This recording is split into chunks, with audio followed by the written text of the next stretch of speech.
السلام علیکم ورحمۃ اللہ وبرکاتہ۔ ناظرین، میں محمد دانش۔ ناظرین، آج کا جو موضوع ہے وہ ہے قوم سبا کا عبرتناک انجام۔ ناظرین، قرآن کریم میں اللہ رب العزت نے ایک قوم کا تذکرہ فرمایا جسے قوم سبا کہتے ہیں۔ مفسرین نے لکھا ہے کہ اس زمانے میں ان کے راستے کے دونوں طرف باغات ہوا کرتے تھے۔ ان کے یہاں پھلوں کی اتنی بہتات ہوتی تھی کہ ان کے یہاں دستور تھا کہ جہاں سے کوئی بھی شخص کہیں سے بھی پھل توڑ کر کھا سکتا ہے، کوئی پابندی نہیں ہوتی تھی۔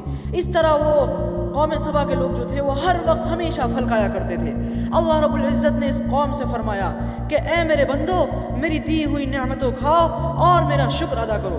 مگر قوم سبا کے جو لوگ تھے وہ ناشکرے نکلے اور اللہ رب العزت سے سوال کرنے لگے، اللہ رب العزت سے شکوے کرنے لگے کہ اے اللہ رب العزت، ہر طرف سبزہ ہوتا ہے، باغات ہوتے ہیں، ہر طرف پھل ہے، ہم تو ان کو دیکھ کر تنگ آ گئے ہیں۔ ہم ایک شہر سے دوسرے شہر سفر کرتے ہیں تو پتہ ہی نہیں چلتا، کیونکہ ہر طرف درخت ہوتے ہیں اور دوسرا شہر آ جاتا ہے۔ درمیان میں اگر کوئی ویرانہ ہوتا تو پتہ چلتا کہ ہم ایک شہر سے دوسرے شہر میں جا رہے ہیں۔ جب انہوں نے ناشکری کے یہ الفاظ کہے، اللہ رب العزت کو ناگوار گزری، اللہ رب العزت نے ان کو سزا دی۔ اللہ رب العزت نے زمین کے اندر کے پانی کو خشک کر دیا، سارے پانی خشک ہو گئے، جتنے باغات ہوتے تھے، جتنے باغات تھے، درخت تھے، سب سوکھ گئے، اور نتیجہ یہ نکلا کہ وہ اللہ رب العزت کی نعمتوں سے محروم کر دیے گئے۔ ناظرین، اس واقعے کا اصل مقصد یہ ہے کہ اللہ رب العزت کے دیے ہوئے نعمتوں کو ہم آج اتنا استعمال کرتے ہیں۔ ہمیں چاہیے کہ ہمارے پاس کچھ اگر مصیبت پریشانی بھائے تب بھی ہمیں شکوے اور شکایت اللہ رب العزت سے نہیں کرنا چاہیے، بلکہ اللہ رب العزت کا ہمیشہ شکر ادا کرنا چاہیے۔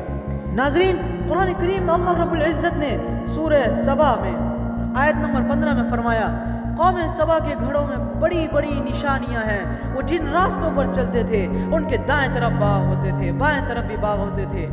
آگے فرمایا کہ میرا دیا ہوا رزق کھاؤ اور میرا شکر ادا کرو، کتنا پاکیزہ شہر ہے۔ تم سے کوئی کوتاہی ہو جائے تو معافی مانگ لینا، تمہارا رب اللہ رب العزت پروردگار تو مغفرت کرنے والا ہے۔ مگر وہ اس نعمت کی قدر نہ کر سکے، نہ قدرے نکلے، اور اللہ رب العزت سے گویا شکر کرنے کے بجائے سوال کرنے لگے۔ اللہ رب العزت نے ان کو سزا دی اور پوری امت کے لیے اس سزا کو عبرتناک بنا دیا۔ ناظرین، اس واقعے کا اصل مقصد یہ تھا کہ ہمیں ہمیشہ اللہ رب العزت کا شکر ادا کرنا چاہیے۔ ناظرین، امید ہے آپ کو اس واقعے سے ایک اچھا پیغام ملا ہو۔